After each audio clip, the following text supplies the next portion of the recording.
নাই মই তদন্ত চদন্তবিলাক পিছৰ কথা, কিন্তু মোৰ মনত তেওঁলোকে অলৰেডি দোষী, মই তদন্তলৈ ৰোৱাই নাই। যে ইয়াত যে আমি ব্লেক কেটে বেৰি কৰি ধৰি থকাৰ দৰে যে আমি ইয়াতে যে জুবিনক যে বাউন্সাৰ্ছ দি যে ঘেৰি ৰাখোঁ, যে পানীত যাওঁতে ঘেৰি ৰখা কিয় নহ'ল?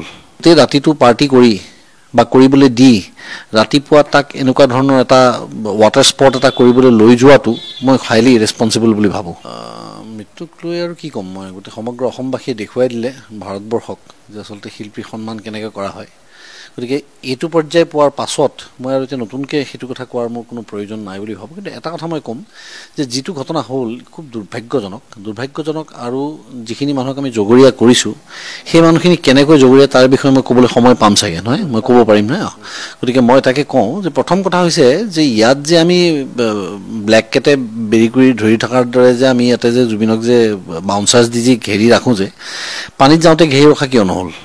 পানীত যাওঁতেওতো 4-5জন মানুহ তাৰ লগত থাকিব লাগে, পানীততো আৰু বেছি ৰিস্ক বেছি, প্ৰথম কথা। দ্বিতীয় কথা হৈছে যে জুবিনৰ যিটো ধৰণে সেই জীৱনটো দিনটো যেনেকৈ কটায়, আমি বহুত বছৰ পুৰণি চিনাকি আৰু একেবাৰে নতুন চিনাকি হোৱা মানুহো জানে যে জুবিনে ৰাতিটো নুশুৱে, সি দিনত পিছদিনাখন শুৱে।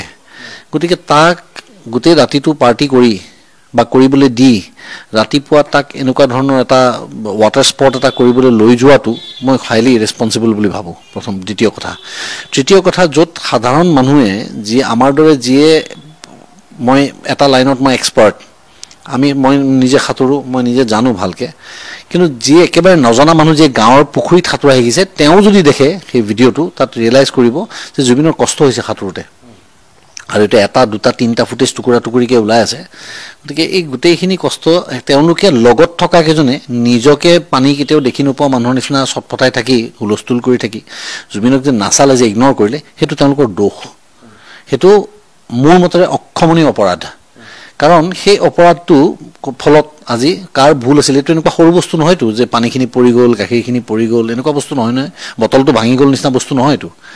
এইটো বহুত ডাঙৰ ক্ষতি, আৰু এই মানুহজনক লৈ যোৱাৰ লগে লগে তেওঁলোক দায়িত্বশীল হ'ব লাগিছিলে। শ্যামকানু মহন্ত ডাঙৰীয়াই কৈছে যে তেওঁ নাজানে জুবিন গুচি গ'ল। কিয় নাজানে? মোৰ প্ৰশ্ন হৈছে এইটো। তেওঁ জানিব লাগিছিল।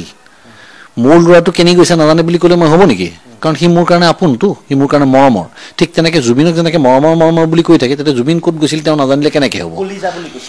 গতিকে কলিজা শব্দবিলাক বাৰু বাদেই দিলোঁ মই, কিন্তু মই ক'ব খুজিছোঁ যে ইমান যে আপোন, তেওঁ কিয় গম নাপালে সি ক'ত গ'ল? আৰু গৈছে যদি তেওঁলোকৰ ইমান ডাঙৰ এটা বৃহৎ নৰ্থ ইষ্ট ফেষ্টিভেল পাতিছে, তাত বাউন্সাৰ্ছ নাই, তাত গাৰ্ডছ নাই, লগত পঠিয়াব নোৱাৰিলে? কিয় নোৱাৰিলে পঠিয়াবৰ কাৰণে? তো সেইটো এটা মই গণ্ডগোল দেখিছোঁ, সেইটো মই বেয়া পাইছোঁ। তাৰোপৰি তেওঁলোকৰ যি গাফিলতি সেইবিলাক ভিডিঅ'ত ওলাই পৰিছে, এইবিলাক আৰু মই নতুনকৈ কি ক'ম, যথেষ্ট বিশ্লেষণ হৈ গৈছে ইয়াৰ বিষয়ে, আৰু সকলো বস্তু প্ৰায় জল পটকৈ ওলাই আছে যে এইটো ইগনৰেঞ্চৰ ফলত হৈছে। তথাপিও সন্দেহৰ আমাৰ ওৰ থাকে, আৰু আমি আটাই সন্দেহ কৰিছোঁ বিভিন্ন ধৰণৰ কথা। মই বেলেগ ধৰণে ভাবিছোঁ, কোনোবা এজন অনুৰাগীয়ে বেলেগ ধৰণে ভাবিছে, আৰু সকলোৰে অধিকাৰ আছে ভাবাৰ, কাৰণ জুবিন আমাৰ মৰমৰ। কিন্তু ঘটনা হৈছে যে সেইবিলাক চব মই ইগন'ৰ কৰিবলৈ ৰাজি আছিলোঁ। এইটো এটা ইগনৰেঞ্চ, তেওঁলোকে অসাৱধান হৈ পেলাই এনেকুৱা হ'ল বুলি মই মানি ল'বলৈ বাধ্য, এইটো এটা দুৰ্ঘটনা বুলি মানি ল'বলৈ বাধ্য। কিন্তু তাৰ পাছত যে অতি নিৰ্লজ্জজনকভাৱে শ্যামকানু মহন্তই যে ফেষ্টিভেলটো যে কণ্টিনিউ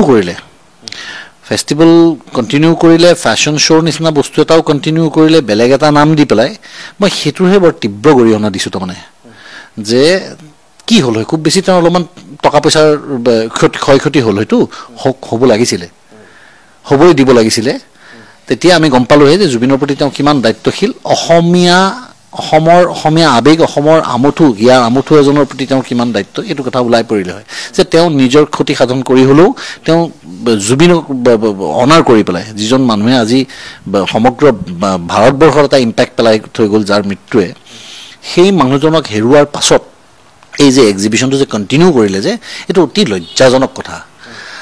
গতিকে সেইটোৰ কাৰণেই মই এইবিলাক কথাত মই আচলতে কৈ থাকিলে খঙৰ চোতত আৰু কথা কৈ দিয়া হয়তো, কাৰণ ময়ো কথা লুকুৱাই ৰাখিবলৈ টান পাওঁ ভিতৰত, যিটো ভাবোঁ সেইটো অনুভৱ কৰোঁতো কৈ দিওঁ। গতিকে এতিয়া আজি মই মুখ্যমন্ত্ৰী ডাঙৰীয়াৰ এটা টুইট দেখিছোঁ, তেখেতে টুইট এটা কৰিছে যে অমুকত বেন কৰিব লাগে, তমুকত বেন কৰিব লাগে।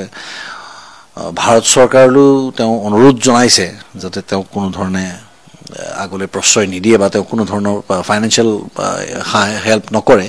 কিন্তু মই ভাবোঁ সেইটোৱে যথেষ্ট নহয়। সেইটোৱেই যথেষ্ট নহয়, আৰু গভীৰভাৱে তাৰ ওপৰত তাত তদন্ত হ'ব লাগে। আৰু তেওঁৰ যিটো গাফিলতি, এই গাফিলতিটো অক্ষমনীয়। মানে যেনেকৈ এটা মাৰ্ডাৰ হোৱাটো, যিয়ে মাৰ্ডাৰ কৰে তেওঁ যেনেকৈ দোষী, কাষত ৰৈ চাই থকা মানুহবিলাকো কিছু পৰিমাণে দোষী।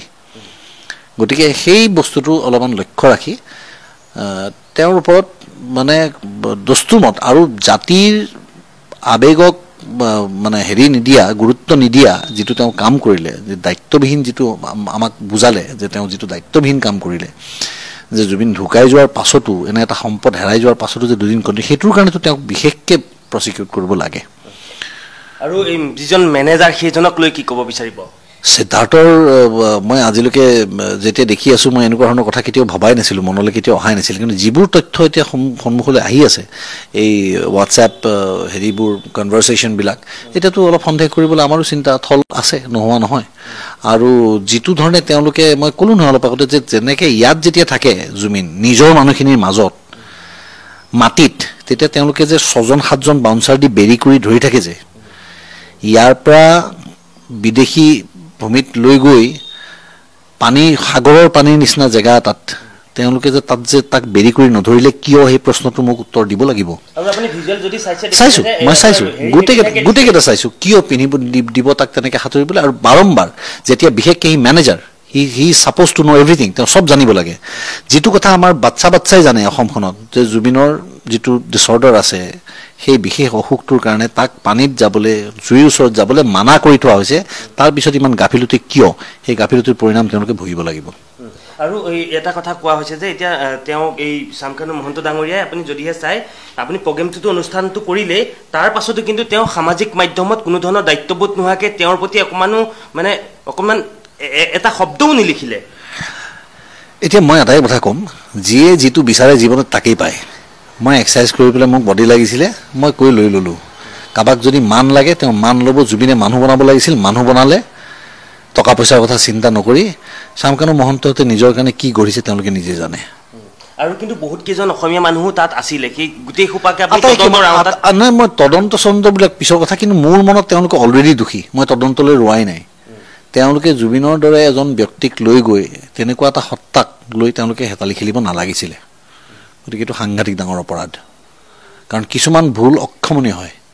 গতিকে এই ধৰণৰ ভুলবিলাক অক্ষমনীয়। তেওঁলোকে চাব লাগিছিলে যাতে তেওঁ আৰু ড্ৰিংক নকৰে। তেওঁলোকে চাব লাগিছিল যে এই মানুহজন ৰাতি শোৱা নাই, কালি তেওঁৰ ফাংচন আছে, আজি তেওঁক আমি পানীত লৈ আহিছোঁ। এইটো কোন হয় মানুহটো? সেইটো জুবিন গাৰ্গ হয়। ধেমালি কৰিব পৰা মানুহ নহয় এটা, ইমান সহজতে ইমান ধেমালি কৰি এৰি দিব পৰা মানুহ নহয়তো। গতিকে সেইটো তেওঁলোকে কেয়াৰ ল'ব লাগিছিলে। মোৰ দৃষ্টিত তদন্ত হওক নহওক, তেওঁলোক অলৰেডি অপৰাধী। কেনেকুৱা ধৰণৰ শাস্তি হোৱাটো বিচাৰে সেইটো আৰু মই কিয় ক'ম, সেইটো ন্যায় ব্যৱস্থাই ক'ব। কিন্তু মই তেওঁলোকক ক্ষমা কৰিব নোৱাৰিম কোনোদিন। মোৰ সন্মুখত আহিলেতো তেওঁলোকে অন্ততঃ মোৰ পিনৰ পৰা কঠোৰ কেইটামান কথাটো শুনিব।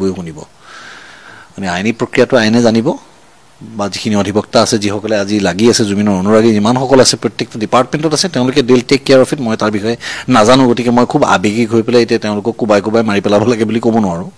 কিন্তু কথা হৈছে যে তেওঁলোক দোষী।